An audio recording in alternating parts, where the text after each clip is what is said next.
All right, let's find the derivative of the following functions. Let's just make a quick note that some of these functions can be simplified before you have to use these hefty rules, the product and the quotient rule later on. However, just for the sake of argument, what we're going to do is we're going to use our product and quotient rules without simplifying. So the first one, let me just copy it down here. This would be considered the first, and this would be considered the second. So let me just write down the rule. It's the first times the derivative of the second plus the second times the derivative of the first. So let's just put everything in its place. So we'll have the first, 4x minus 7, times the derivative of x cubed. What I'm going to do is just put a prime on it for now to say take the derivative of it later. You can, once you get comfortable with it, take the derivative right now, plus the second, x cubed, times the derivative of the first, just like before, just putting a prime on it. Okay, now anything that has a prime is going to get simplified. Anything without a prime, I'm just copying on down. So 4x minus 7. And what's the derivative of x cubed? Good class, 3x squared. You're such a great class. Thanks so much for buying me that car. Plus x cubed times the derivative of 4x minus 7. Good. 4. All right, let's clean this up. If we distribute it at 3x squared in the first term and just clean up the second term, we'll get what? 12x cubed minus 21x squared plus 4x cubed. All right, cleaning up what we got there, we got what? 16x cubed minus 21x squared. Just made it. Okay, so that's done.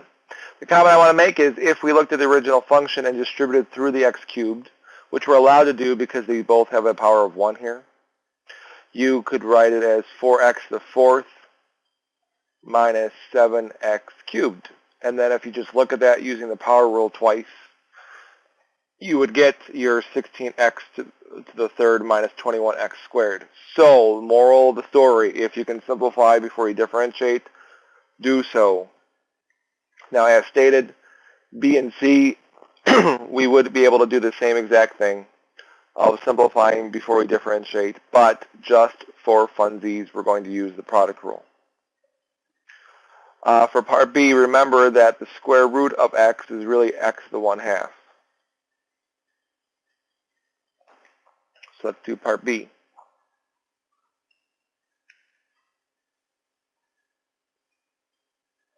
You know what, guys? I should also label this correctly because this is really f prime of x. Bad teacher. Okay, so just copying down g of x. X to the 1/2. 3x squared minus 5x. Good. So this would be our first. This would be our second. So according to the rule,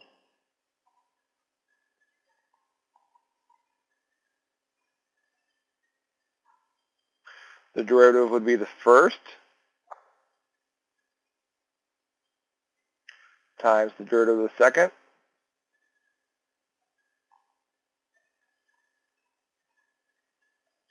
plus the second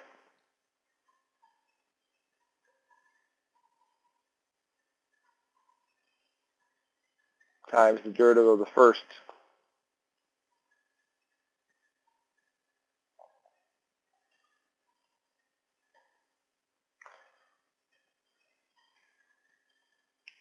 So again, anything that has a prime on it needs to differentiate. So we have the first times the derivative of the second. What's the derivative of the second? Since I'm recording this from home and not in my classroom, I can't actually hear you. So the derivative of the second is 6x minus 5. Because if you're at my house, that's creepy. Plus the second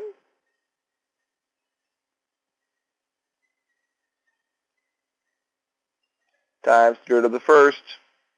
Power rule, bring the 1/2 in front, leave the x alone, take 1 off. All right. I'm running out of room here, so I'm going to have you clean this up on your own by distributing through your x to the 1/2 and your 1/2 x to the negative 1/2 respectively.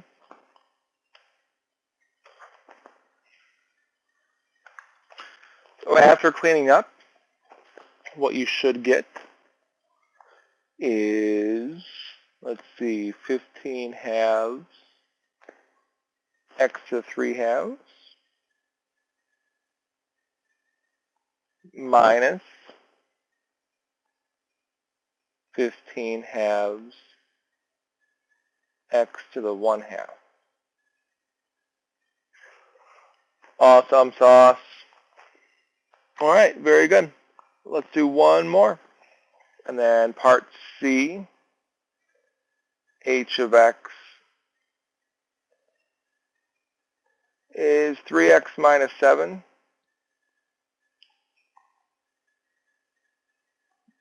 Eight x squared plus x.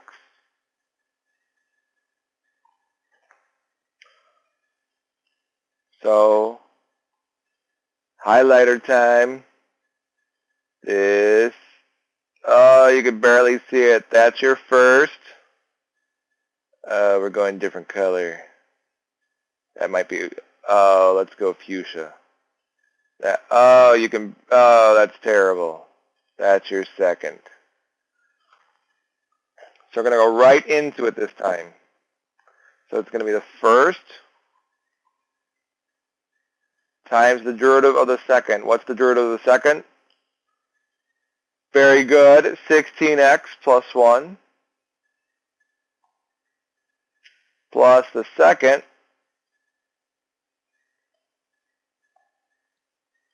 times the derivative of the first. What's the derivative of the first? 3. Awesome. All right, so just like before, if you would, clean that up. I got 72x squared. And all you're doing is foiling minus 106x minus 7. Awesome. Let me write h prime of x equals, because again, that's not the original function.